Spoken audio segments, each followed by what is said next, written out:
Hello and welcome to cafe D C. I am Faiz Rahman. آج ہمارے خاص مہمان جو پاکستان سے تشریف لائے ہیں ہمارے ساتھ ہیں میاں افتخار حسین صاحب. کسی تعارف کے محتاج نہیں ہیں. خیبر پختونخوا اور پاکستان کی نامور شخصیت ہیں. بڑا وسیع بیک گراؤنڈ رکھتے ہیں سیاست میں اور سماجی خدمات میں. میاں صاحب بہت بہت شکریہ آپ کا. آپ تشریف لائے. It's an honour to have you here. تو انشاءاللہ ہم جو گفتگو کریں گے وہ مختلف موضوعات آپ سے آپ کی موجودگی کا فائدہ اٹھاتے ہوئے, اور بہت کچھ ہے آپ سے بات کرنے کے لیے, کیونکہ آپ کا جس صوبے سے تعلق ہے وہ ایک طویل عرصے سے مختلف مسائل کا شکار رہا ہے, جس میں جنگ و جدل سے لے کے دہشت گردی, پھر اس کے بعد جو قدرتی آفات. سب سے پہلے تو میں آپ سے وی او اے کی طرف سے اور اردو سروس کی طرف سے اظہار ہمدردی کرتا ہوں کہ کے پی کے میں جو زلزلے سے نقصانات ہوئے ہیں اور جو وہاں جانی نقصان ہوا ہے اس پہ ہم سب کو بہت افسوس ہے, اور خصوصاً وہاں کی لوگوں کے لیے ہم دعا کرتے ہیں انشاءاللہ اللہ تعالیٰ ان کی تکلیف کو آسان کرے. آمین.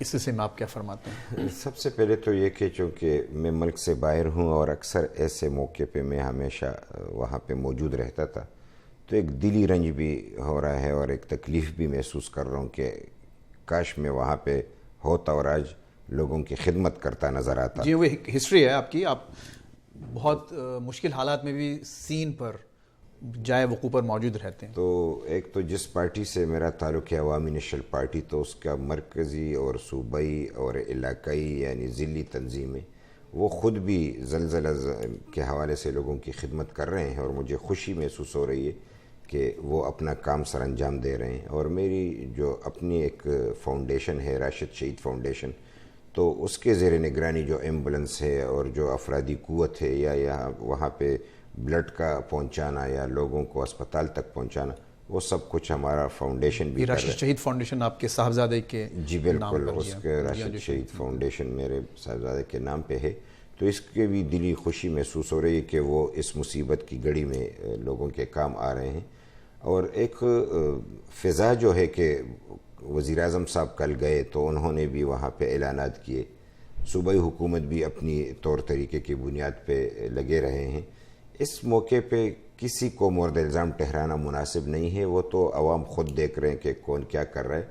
اس وقت تمام تر توجہ زلزلہ زدگان کی طرف ہونی چاہیے جو گھروں میں یعنی وہ فریاد کر رہے ہیں کہ ابھی تک ہمیں جو بے گھر ہو گئے ہیں اور زخمی ہوئے ہیں. بالکل, میں نے ریڈیو پہ سنا, میں نے ٹی وی پہ دیکھا کہ ابھی تک ان تک کوئی پہنچا نہیں ہے. یعنی عوام نہیں پہنچی, حکومت نہیں پہنچی, این جی او نہیں پہنچی, کسی نے پرسان حال نہیں کیا. بہت سارے ایسے علاقے ہیں جو دشوار علاقے ہیں.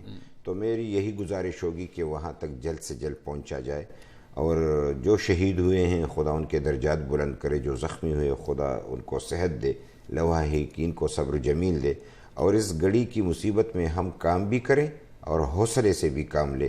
تو میں دور رہ کے بھی اپنوں میں ہوں اور دلی درد محسوس کر رہا ہوں. تو خدا ایسی آفتوں سے ہمیں بچائے. اور جو ہم نے حکومتی یعنی حکومت کے ہوتے ہوئے ہم نے پی ڈی ایم اے جو بنایا تھا, تو آج پتہ چل رہا ہے کہ اس کی کتنی ضرورت تھی. یہ تو ایف ڈی ایم اے تو تھی فیڈرل سطح پہ, یعنی ڈیزاسٹر مینجمنٹ کے لیے ایک ادارہ تھا, تو ہم نے پروونشل ڈیزاسٹر مینجمنٹ کا ایک ادارہ بنایا.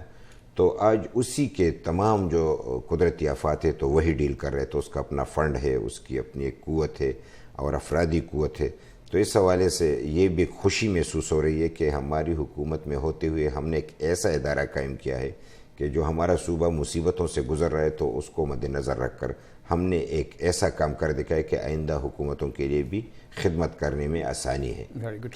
افغانستان, پاکستان اور اس وقت جو طالبان کے حوالے سے جو بات چیت وغیرہ کا سلسلہ چلا تھا, اس وقت اس کی کیا کیفیت ہے اس پورے معاملے کی؟ لگتا ہے کہ سب کچھ بالکل رک گیا ہے, لیکن افغانستان اور پاکستان کے معاملات آپ کے خیال میں کچھ بہتر ہو رہے ہیں, کچھ بہتری کی طرف جا رہے ہیں, یا یہی حال رہے گا جو اس وقت ہے؟ ایک امید چلی تھی. ایک تو یہ کہ آرمی پبلک اسکول کا واقعہ پیش آیا, تو اس حوالے سے پہلی دفعہ پاکستان میں اگر سنجیدگی سے خیبر پختونخوا کے کسی واقعے کو لیا گیا تو وہ آرمی پبلک اسکول کے واقعے کو لیا گیا. مرکزی حکومت نے بھی اس میں اپنا کنٹریبیوشن کیا, وہ بر وقت پہنچے. ہماری عسکری قیادت بھی بر وقت پہنچی اور پروونشل سطح پہ بھی لوگوں نے اس میں بڑھ چڑھ کر حصہ لیا اور تمام سیاسی پارٹیوں نے بھی اس کو توجہ دی. ایک خود بہت اچھا ہوتا اگر ہم یہ قیمت ادا نہ کرتے.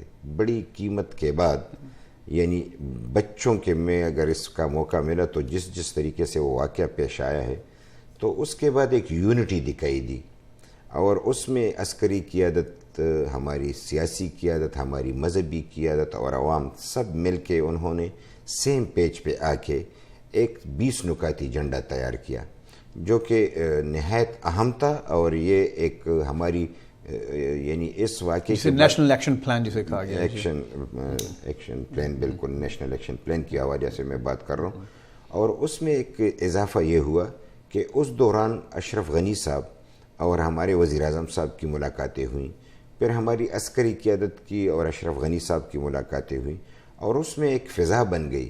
یعنی نیٹو فوج کا جانا، امریکہ کا وہاں پہ محدود رہنا، چین کا اس میں دلچسپی لینا اور پاکستان اور افغانستان کے آپس میں مذاکرات ہونا. اور جو ہم رو رہے تھے کہ اس میں گڈ اور بیڈ کا چکر نہیں ہونا چاہیے، تو پاکستان اور افغانستان کے سطح پہ یہ فیصلہ ہوا کہ پاکستان کا دشمن افغانستان کا دشمن ہے اور افغانستان کا دشمن پاکستان کا دشمن ہے، اور ہم مل کے یعنی کلیکٹیو ایفرٹ سے ہم ان کا مقابلہ کریں گے. جو افغانستان میں دہشت گردی کرے گا تو افغانستان اس کو مارے گا، تو پاکستان بھی اس طرف سے مارے گا، اور پاکستان میں ہوگا تو افغانستان مارے گا. یعنی گڈ اور بیڈ کا چکر چھوڑ کے بلا تفریق، بلا امتیاز دہشت گردوں کے خلاف کارروائی کرنا، یہ ہماری بہت بڑی جیت تھی. پھر وزیرستان میں جو آپریشن ہوا تو پہلے کے نسبت کافی کامیاب رہا اور کافی مختلف تھا.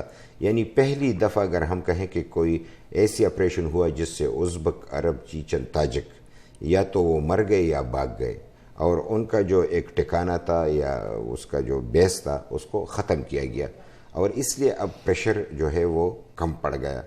ایک اس میں آئی ڈی پیز کی جو بات تھی تو اس کی طرف ہم نے وہ توجہ نہیں دی جو دینی چاہیے، اور اب بھی تو اس مسئلے میں اگر ہم ان کو توجہ دے اگر نہ دیا تو دہشت گردی کے خاتمے کی تو کیا اس میں اضافے کا امکان ہوگا. اگر ہم اگر لوگوں کو پراپرلی آپ نے بحال نہیں کیا ان کی جگہ پر، تو یہ فضا بن کے خوش قسمتی سے مذاکرات کی بات چل نکلی، اور مذاکرات یہاں تک ہوئی کہ پاکستان خود فیسیلیٹیٹ کر رہا تھا، چین منیٹر کر رہا تھا، اور افغانستان اور طالبان خود میز پہ بیٹھے. تو اس سے آئیڈیل سچویشن تو کوئی ہو ہی نہیں سکتی، اور بین الاقوامی سطح پہ ان کو سپورٹ بھی کیا جا رہا تھا. بدقسمتی سے ملا عمر کی موت کی خبر نہ جانے کہاں سے ان کو ملی اور کس وقت پہ انہوں نے نکالا. بالکل ایسا ہی لگ رہا تھا کہ مذاکرات کو سبوتاج کرنے کے لیے یہ سب کچھ ہوا جو نہیں ہونا چاہیے تھا. لیکن جو مرا تھا بر وقت انہوں نے بتایا نہیں تھا، یہ بھی ایک غلطی تھی. اور اس دوران طالبان کے صفوں میں ایک یعنی انتشار پھیلا اور اس سے مذاکرات میں تعطل پیدا ہوا. تو میری اب بھی یہ درخواست ہے کہ چونکہ افغانستان میں اس دوران واقعات ہوئے اور کچھ شکوک و شبہات بڑھ گئے، جو نزدیکیاں تھیں وہ دوری میں تبدیل ہونے لگے، تو اب پاکستان کی طرف سے یہ کوشش ضرور ہونی چاہیے کہ افغانستان کو اعتماد ملے، اور جو غلطیاں ہیں اور افغانستان کو چاہیے کہ وہ پاکستان کو اعتماد ملے، کیونکہ جب یہ دو پلیئرز رضامند نہ ہو تو ان کی خطے پہ یہ سب کچھ ہو رہا ہے تو یہ امن ممکن نہیں. آپ نے جو تذکرہ کیا طالبان کا اور کس طرح سے ملا عمر کی موت کی خبر نے پورا معاملے کو تتر بتر کر دیا، جو ایک بات کہی جاتی ہے کہ پاکستان کا کنٹرول ہے طالبان پر، خصوصاً افغان طالبان پر، اور ملا منصور کے بعد تو یہ تاثر اور زیادہ ابھر کر سامنے آیا. لیکن جو پاکستان کے خصوصاً جو مشیر خارجہ صاحب ہیں سرتاج عزیز، اور اب سے کچھ دنوں پہلے وہ جب وہ تھے سلامتی کے مشیر، قومی سلامتی کے مشیر، اس وقت انہوں نے ایک بیان دیا تھا کہ پاکستان کا انفلوئنس تو ہے لیکن کنٹرول نہیں ہے طالبان پر. تو اس کو آپ کیسے دیکھتے ہیں؟ اور یہ ایک بڑا ایک طرح سے آپ دیکھیے ستم ظریفی آئرونک ہے کہ آپ یہ کہتے ہیں کہ ملا عمر کی موت کی خبر کے بعد وہ انفلوئنس کم ہوا پاکستان کا اور مذاکرات سے لوگ پیچھے ہٹے.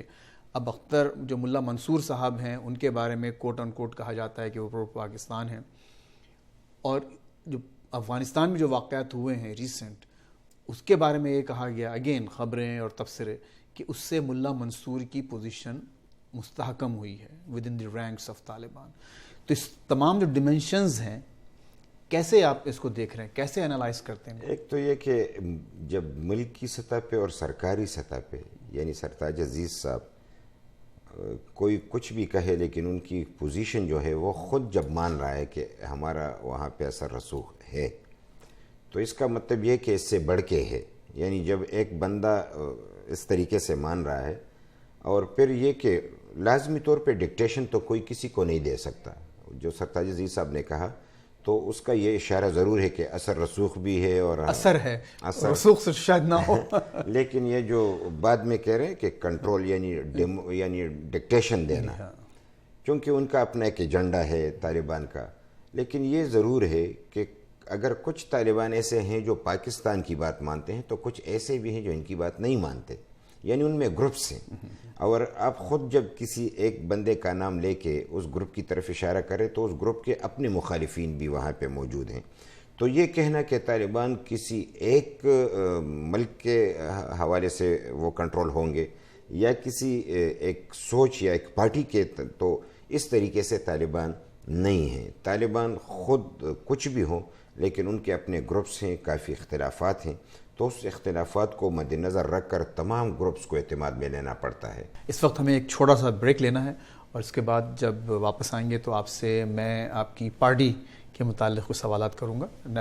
عوامی نیشنل پارٹی, ایک اس کی قومی سطح پر اس وقت کیا صورتحال ہے اور خصوصاً KPK میں اس کا اس وقت اس کے کیا معاملات ہیں. ایک چھوٹا سا بریک, اس کے بعد پھر حاضر ہوں گے. Please stay with us.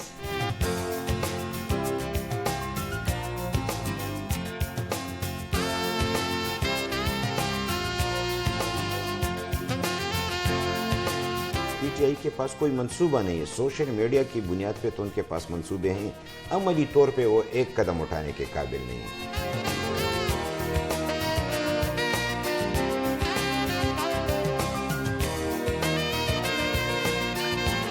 Welcome back. آپ دیکھ رہے ہیں کیفے DC اور میں ہوں فیض رحمان, اور اس وقت ہماری مہمان شخصیت ہے میاں افتخار حسین, پاکستان کی ممتاز سیاسی شخصیت جو کہ اس وقت واشنگٹن میں ہمارے ساتھ موجود ہیں.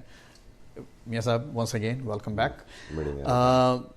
وقفے سے جانے سے پہلے آپ سے بات ہو رہی تھی آپ کے فاؤنڈیشن کے حوالے سے بھی, آپ نے اس کا ذکر کیا جو کہ آپ کے شہید صاحبزادے کے نام پر ہے, شہید فاؤنڈیشن. تو اس کے کچھ اغراض و مقاصد کے بارے میں بتائیں. میں چاہتا ہوں کہ یہ اس موقع سے فائدہ اٹھاتے ہوئے کچھ اس بارے میں بات کی جائے. بالکل ایسا ہے. جو میرے بیٹے کا واقعہ ہوا تو بہت سارے ساتھیوں نے کہا کہ ہمارے بہت سارے لوگ شہید ہوئے لیکن اس کے حوالے سے کوئی ایسا کام ہم نے نہیں کیا کہ کسی کی بھلائی ہو, تو کیوں نہ آپ اپنے بیٹے کے نام پہ ایک فاؤنڈیشن قائم کر دیں. تو ایک سال سوچنے کے بعد ایسا قدم اٹھائے, کیونکہ ہمارے معاشرے میں ایسا قدم اٹھانا بڑا مشکل ہوتا ہے, اور پھر چونکہ یہ چیریٹی پہ چلتا ہے تو چیریٹی کے حوالے سے لوگوں کا اعتماد بھی بحال کرنا بڑا مشکل ہوتا ہے.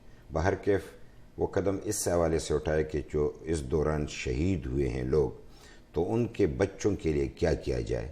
تو میں نے یہ راشد شہید فاؤنڈیشن کو اکیڈمی, ایجوکیشن اکیڈمی, اس کو پریورٹی دی, اور اس میں ہاسٹل ہے تو فیمیل کا بھی ہے اور میل کا بھی ہے, کیونکہ شہداء بہت سارے ملک میں پھیلے ہوئے ہیں تو ان کے دور دراز سے آنا اس کے لیے ہاسٹل لازمی ہے. تو میں نے وہ زمین بھی وقف کر دی ہے اور میرے بیٹے کے مقبرے کے ساتھ ہی یہ اکیڈمی میں بنا رہا ہوں.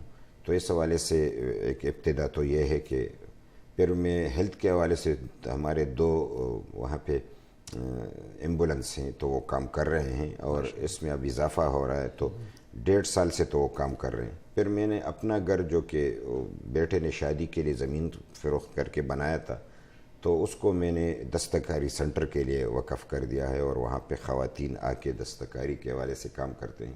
کمپیوٹر کا زمانہ ہے اور کمپیوٹر کے لیے غریبوں کی رسائی بڑا مشکل ہے, تو میں نے میل اور فیمیل کے لیے 4 سینٹر وہاں پہ کھول رکھے ہیں کہ وہ کمپیوٹر سیکھے اور جا کے پھر تعلیم حاصل کرے. تو وہ بھی تقریباً 1.5 سال سے ہم نے جاری رکھا ہوا ہے.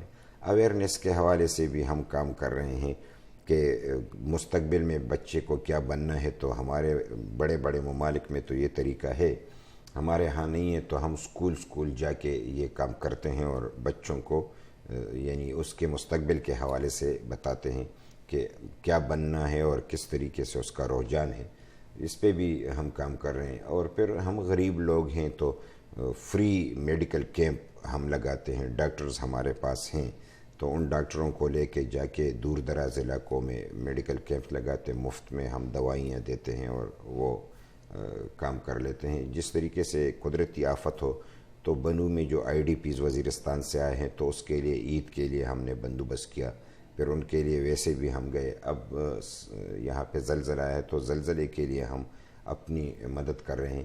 یعنی ایک فل فلیج بنیادی طور پہ تو ایجوکیشن کا ہمارا جو ہے پروجیکٹ ہے، اور ایجوکیشن کے حوالے سے جب ایک پروجیکٹ مکمل ہوگا تو سارے ملک میں اس کو پھیلانا ہے، یعنی ایک جگہ پہ نہیں ہوگا. اور اس طریقے سے بہت سارے اور بھی عوامل ہیں. لیکن اب صاف پانی کے لیے ہم نے بندوبست کیا لوگوں کو دینا. 30 یتیم بچے ہیں جس پہ اب ہم اسکول یعنی اس کا فیس ادا کر رہے ہیں اور ان کو پڑھا رہے ہیں. تو بہت سارے میں صاحب کوئی ایسا کانٹیکٹ کا کوئی ویب سائٹ وغیرہ یا فون نمبر جو کہ آپ پاکستان میں اور پاکستان سے باہر لوگوں کو دینا چاہیں تاکہ وہ آپ سے رابطہ کر سکیں، تو ہم اس کو اسکرین پر بھی یہ ویب سائٹ کا ایڈریس آ سکتا ہے اور فون نمبر بھی. بالکل، وہ تو راشد شہید فاؤنڈیشن ویب سائٹ ہے جی، آپ کو اس کا ایڈریس یاد ہے؟ بالکل، info@rashidshahidfoundation .org. اچھا، تو اس حوالے سے وہ بالکل اسکرین پہ آتا ہے اور سب کچھ وہ دیکھ بھی سکتے ہیں، اس پہ رابطہ بھی ہو سکتا ہے. اس میں ای میل کا ایڈریس بھی اور سب کچھ وہاں پہ موجود ہے. شاہد رشید فاؤنڈیشن راشد شہید فاؤنڈیشن .org. جی، تو جو ویب سائٹ پہ ہے تو وہ info جی وہ ای میل ہوگی وہ شہید، بالکل اس ایڈریس پہ آپ کو ای میل وغیرہ بھیج سکتے ہیں. ای میل اس پہ بھیج سکتے ہیں. اور پھر rashidshahid.org اس پہ آپ ویب سائٹ پہ جا سکتے ہیں. چلیے بہت یہی. اچھا، آپ سے گفتگو بغیر ANP پر بات کیے مکمل نہیں ہو سکتی. اس وقت کیا صورتحال ہے پارٹی کی؟ لوگ بہت ہی مایوسی کا شکار ہیں، اور آپ کے اپنے جو چاہنے والے اور جو دوسرے جو مبصرین ہیں وہ کہتے ہیں کہ پارٹی کی اس وقت کراچی میں بھی اور پشاور اور دوسرے تمام علاقوں میں اب وہ حیثیت نہیں رہی، وہ حالت نہیں رہی جو اب سے کچھ دنوں پہلے تھی. کچھ لیڈرشپ کے پاس کچھ پلان ہے، کوئی آپ لوگ ڈائریکشن، کچھ سمت اپنی چینج کرنا چاہتے ہیں؟ ایک بات جو بہت حقیقت ہے اور اس کو دیکھنی چاہیے کہ جب پاکستان کی ہم بات کرتے ہیں تو پاکستان میں جتنی دہشت گردی ہوئی کسی اور ملک میں ہوتا تو شاید وہ آج نقشے پہ نہ ہوتا. یہ اس کی مضبوطی کی نشانی ہے. پھر اسی میں سب سے بڑا ٹارگٹ دہشت گردی کا جو ہے وہ ANP ہے. تو اگر کسی پارٹی کے خلاف اتنی دہشت گردی ہوتی تو شاید وہ آج وہ پارٹی سرے سے موجود نہ ہوتی. ہم میں تو اتنا دم خم ہے کہ 850 پارٹی کے لیڈر، ممبرز، ورکرز اور آفس بیئر وہ شہید ہوئے، اور مسلسل ٹارگٹ 850 اور مسلسل جاری ہے. یعنی اس میں سے تقریباً 60 کے قریب 60 کے قریب ہماری حکومت کے خاتمے کے بعد شہید ہوئے. یعنی ایک ایک کر کے شہید کیا جا رہا ہے. اس کے باوجود ہماری پارٹی میں دم خم ہے، ہماری تنظیم ہے، ہم رابطے کر رہے ہیں. کسی ایک پارٹی کے اتنے ورکر کو آپ 2-3 کو اس طریقے سے نشانہ بناؤ تو شاید آپ کو ساری پارٹی نظر نہ آئے، اس کی قیادت نظر نہ آئے. تو خدا کے فضل و کرم سے یہ فخر افغان بادشاہ خان کی تحریک ہے. ہم نے انگریز کے وقت سے آزادی کی جو جنگ لڑی عدم تشدد کی بنیاد پہ، ہمیں اس میں خدا کے فضل و کرم سے کامیابی ملی. ہم انت تک جدوجہد کرنے والے لوگ ہیں.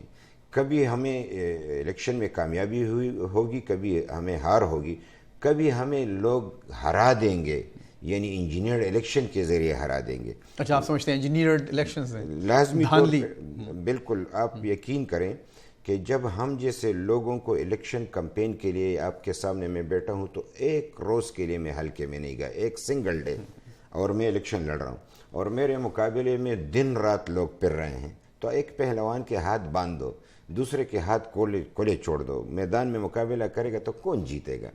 تو دنیا کو پتہ ہے کہ ANP کو ایک منصوبے کے تحت ہرایا گیا، کونے سے لگایا گیا، دیوار سے لگایا گیا. اس کے باوجود ہم جیسے لوگوں نے کہا کہ تحفظات ہوتے ہوئے بھی ہمیں الیکشن کے نتائج قبول ہیں، اور اگر موجودہ حکومت امن کی اور دہشت گردی کے خاتمے کے لیے جو قدم اٹھائے گا تو ANP ان کا ساتھ. جس طرح کہ عمران خان صاحب نے بہت شور مچایا دھاندلی کے واقعات پر اور اب تک وہ ایک آواز اٹھاتے ہیں، تو اے این پی نے ایسا کیوں نہیں کیا؟ اگر آپ اتنی سختی سے اس بات پر یقین رکھتے ہیں کہ آپ کے خلاف دھاندلی ہوئی اور اس کی ثبوت موجود ہے آپ کے پاس، تو آپ نے کیوں نہیں اٹھایا اس مسئلے؟ ہم یہ سمجھتے کہ یہ لا حاصل ایک وقت ضائع کرنے والی بات ہے.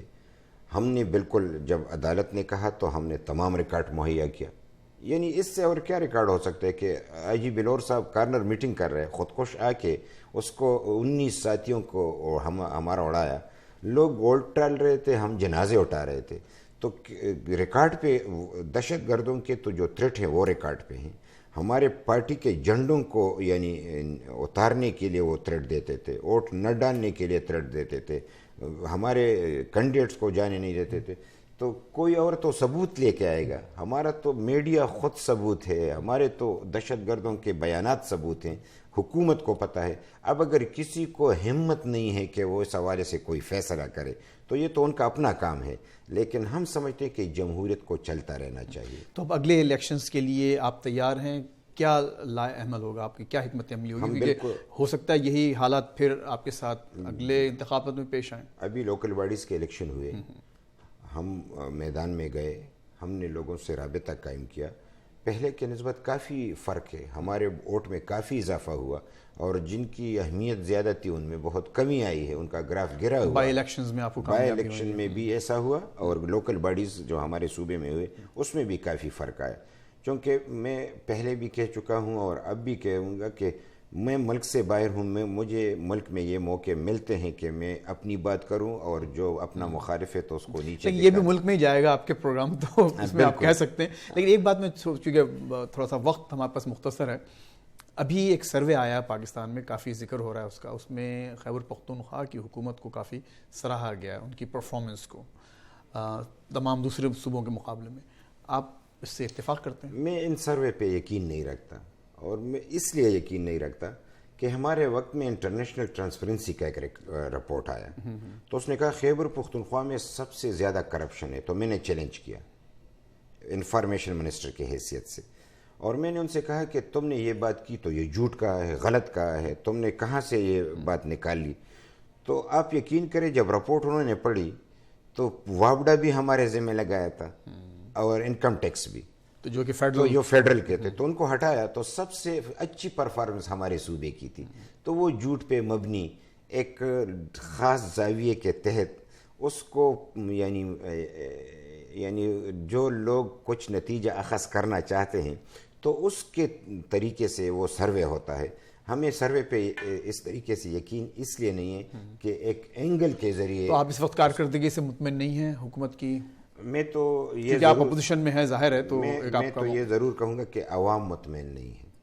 ہماری تو اپنی، چونکہ ہم سیاسی لوگ ہیں، لوگ کہیں گے کہ یہ مخالفت کر رہے ہیں، ہم عوامی نمائندگی کر رہے ہیں. اور آپ یقین کریں کہ بڑی ایمانداری سے میں کہوں کہ ہمارے لوگ موجودہ حکومت سے مطمئن نہیں ہیں، اور کسی طور بھی ایک ہی محکمے میں بھی مطمئن نہیں ہیں. اور میں آپ کو یہ بھی بتاؤں کہ ہمارے ہاں لوگ کہتے ہیں کہ آپ لوگوں نے کیا کیا، تو میں یہ بھی چیلنج کرتا ہوں کہ جو پاکستان بننے کے بعد آج تک جو کام ہم نے 5 سال میں کیے، نہ اس سے قبل ہوئے نہ اس کے بعد ہوئے، کسی بھی محکمے کے حوالے سے میں چیلنج کرتا ہوں. کون سے ایسے حوالے ہیں جس کی وجہ سے لوگ مطمئن نہیں ہیں اس وقت تحریک انصاف کی حکومت سے؟ وہ تو ایک تبدیلی کی بات کر رہے تھے، تبدیلی تو ہے ہی نہیں. آپ یعنی ایک کرپشن کی بات ہوئے نا، نااہل لوگ جو ہے وہ کرپشن سے زیادہ خطرناک ہوتے ہیں. یہ پاکستان کی ہسٹری میں پہلی دفعہ ہمارے صوبے کی 2 دفعہ بجٹ جو ہے وہ لیپس ہوئی. ہم پیسے ہوتے ہوئے خرچ نہیں کر سکتے، اور اس لیے نہیں کر سکتے کہ پی ٹی آئی کے پاس کوئی منصوبہ نہیں ہے. سوشل میڈیا کی بنیاد پہ تو ان کے پاس منصوبے ہیں، عملی طور پہ وہ ایک قدم اٹھانے کے قابل نہیں ہیں. صرف اپنے محدود لوگوں کے درمیان میں رہ کے بڑی بڑی باتیں کرنا، تقریر کرنا، میڈیا پہ آنا، میڈیا اس کو اچھال دیتے ہیں. لیکن ریکارڈ پہ یہ بات ہے کہ 2 دفعہ ان سے بجٹ لیپس ہوا. تو کیوں ہوا؟ یعنی ڈپارٹمنٹ موجود ہے، ڈپارٹمنٹ میں اعتماد نہیں ہے. ڈپارٹمنٹ میں بہت سارے لوگ ہوتے ہیں، ایس ڈی او ہوتا ہے، سیکٹری ہوتا ہے، ایس ایس ڈی او ہوتا ہے، سارے سی این ڈبلیو کی مثال میں دیتا ہوں. پھر اس کے لیے پھر جب آپ وہ سروے کر لیتے ہیں، پھر وہ فیزیبلٹی رپورٹ تیار کر لیتے ہیں، پھر وہی لوگ کام کرتے ہیں، تو یہ ان کو کہتے ہیں آپ کام نہ کریں.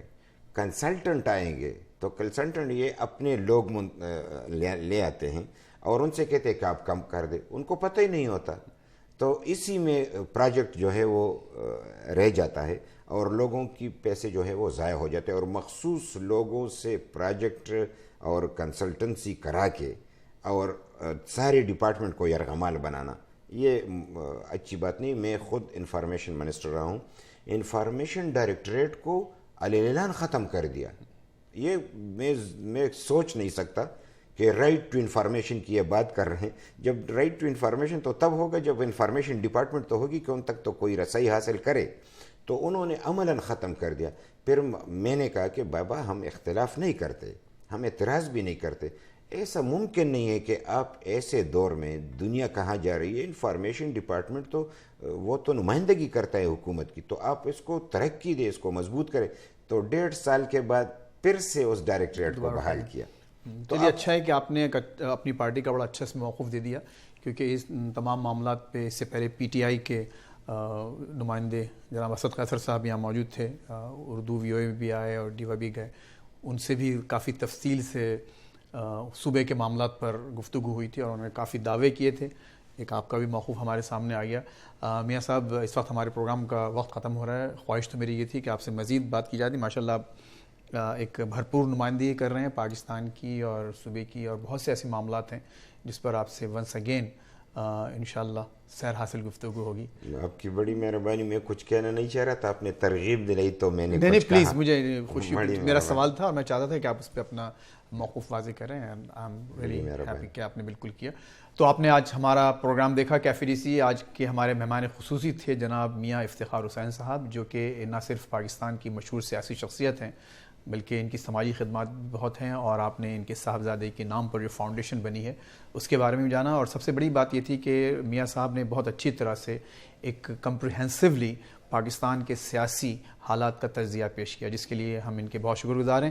میاں صاحب، once again it's an honour کہ آپ سے ملاقات ہوئی اور آپ ہمارے اسٹوڈیو سے تشریف لائے۔ تھینک یو ویری مچ، بہت بہت شکریہ، آپ نے کیفے ڈی سی کی اس ایپیسوڈ کو دیکھا۔